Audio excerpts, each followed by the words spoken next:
का हर क्षण निर्णय का क्षण होता है। प्रत्येक पद पर दूसरे पद के विषय में कोई निर्णय करना ही पड़ता है और निर्णय अपना प्रभाव छोड़ जाता है। आज किए गए निर्णय भविष्य में सुख अथवा दुख निर्मित करते हैं, ना केवल अपने लिए, अपने परिवार के लिए भी, आने वाली पीढ़ियों के लिए भी। जब कोई दुविधा सामने आती है तो मन व्याकुल हो जाता है, अनिश्चय से भर जाता है। निर्णय का वो क्षण युद्ध बन जाता है और मन बन जाता है युद्ध भूमि।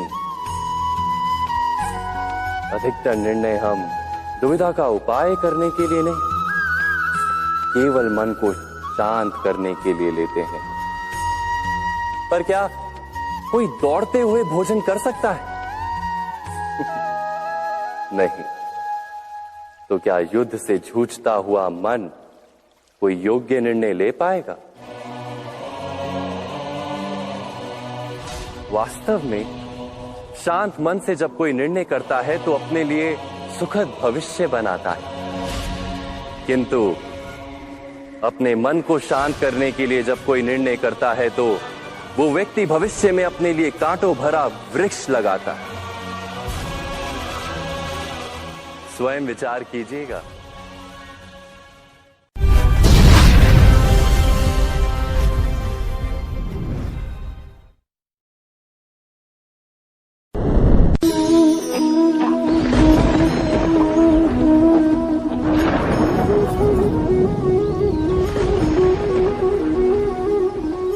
सपनों और पूर्वाभासों के आधार पर हम भविष्य के सुख दुख की कल्पना करते हैं। भविष्य के दुख का कारण दूर करने के लिए हम आज योजना बनाते हैं, किंतु कल के संकट को आज निर्मूल करने से हमें लाभ मिलता है या हानि पहुंचती है, ये प्रश्न हम कभी नहीं करते। सत्य तो ये है कि संकट और उसका निवारण साथ जन से, व्यक्ति के लिए भी और सृष्टि के लिए भी। नहीं, आप अपने भूतकाल का स्मरण कीजिए, इतिहास को देखिए। आप तुरंत ही ये जान पाएंगे कि जब जब संकट आता है तब तब उसका निवारण करने वाली शक्ति भी जन्म लेती है। यही तो जगत का चलन है। वस्तुतः संकट ही शक्ति के जन्म का कारण है। प्रत्येक व्यक्ति जब संकट से निकलता है तो एक पद आगे बढ़ा होता है, अधिक चमकता है, आत्मविश्वास से अधिक भरा होता है, न केवल अपने लिए अपितु विश्व के लिए भी। क्या ये सत्य नहीं?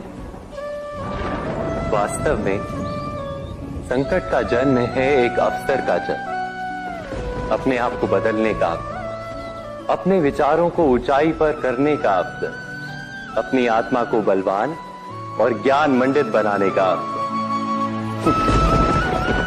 जो ये कर पाता है उसे कोई संकट नहीं होता, किंतु जो ये नहीं कर पाता वो तो स्वयं एक संकट है विश्व के लिए। विचार कीजिए।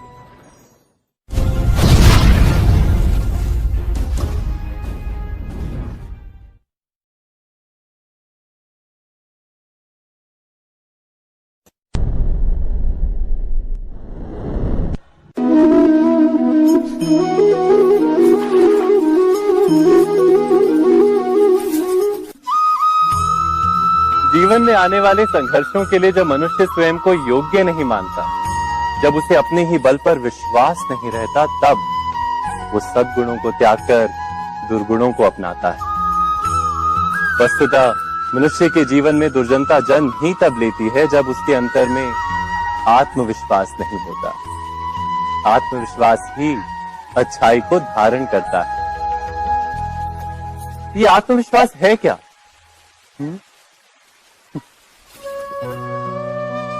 जब मनुष्य ये मानता है कि जीवन का संघर्ष उसे दुर्बल बनाता है, तो उसे अपने ऊपर विश्वास नहीं रहता। वो संघर्ष के पार जाने के बदले संघर्ष से छूटने के उपाय ढूंढने लगता है। किंतु जब वो ये समझता है कि ये संघर्ष उसे अधिक शक्तिशाली बनाते, ठीक जैसे व्यायाम करने से देह की शक्ति बढ़ती, तो प्रत्येक संघर्ष के साथ उसका उत्साह बढ़ता है। अर्थात आत्मविश्वास और कुछ भी नहीं, मन की स्थिति, जीवन को देखने का दृष्टिकोण मात्र है। और जीवन का दृष्टिकोण तो मनुष्य के अपने वश में होता है। स्वयं विचार कीजिए।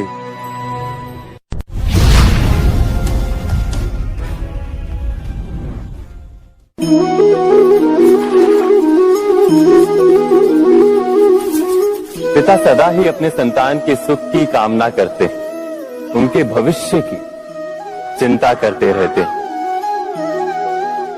इसी कारणवश सदा ही अपने संतानों के भविष्य का मार्ग स्वयं निश्चित करने का प्रयत्न करते रहते। जिस मार्ग पर पिता स्वयं चला है, जिस मार्ग के कंकर पत्थर को स्वयं देखा है, मार्ग की छाया, मार्ग की धूप को स्वयं जाना है, उसी मार्ग पर उसका पुत्र भी चले, यही इच्छा रहती है हर पिता की। निसंदेह उत्तम भावना है ये। किंतु 3 प्रश्नों के ऊपर विचार करना हम भूल ही जाते। कौन से प्रश्न?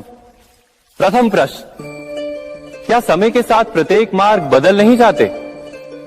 क्या समय सदा ही नई चुनौतियों को लेकर नहीं आता? तो फिर बीते हुए समय के अनुभव नई पीढ़ी को किस प्रकार लाभ दे सकते हैं? दूसरा प्रश्न, क्या प्रत्येक संतान अपने माता पिता की छवि होता है? हाँ, संतानों को संस्कार तो अवश्य माता पिता देते हैं, किंतु भीतर की क्षमता तो ईश्वर देते हैं। तो जिस मार्ग पर पिता को सफलता मिली है, विश्वास है कि उसी मार्ग पर उसकी संतानों को भी सफलता और सुख प्राप्त होगा। तीसरा प्रश्न, क्या जीवन के संघर्ष और चुनौतियां लाभकारी नहीं होती? क्या प्रत्येक नया प्रश्न एक नए उत्तर का द्वार नहीं खोलता? तो फिर संतानों को नए नए प्रश्नों, संघर्षों और चुनौतियों से दूर रखना, ये उनके लिए लाभ करना कहलाएगा या हानि पहुंचाना? अर्थात जिस प्रकार संतान के भविष्य का निर्माण करने के बदले उसके चरित्र का निर्माण करना श्रेष्ठ है, वैसे संतानों के जीवन का मार्ग निश्चित करने के बदले उन्हें नए संघर्षों के साथ जूझने के लिए मनोबल व ज्ञान देना अधिक लाभदायक नहीं होगा? स्वयं विचार कीजिए।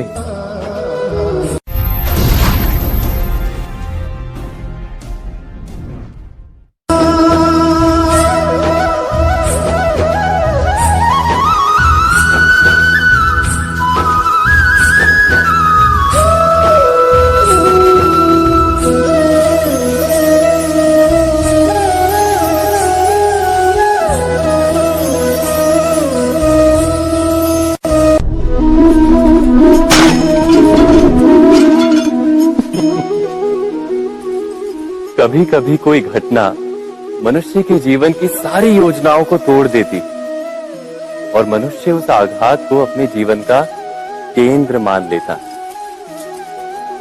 पर क्या भविष्य मनुष्य की योजनाओं के आधार पर निर्मित होते हैं?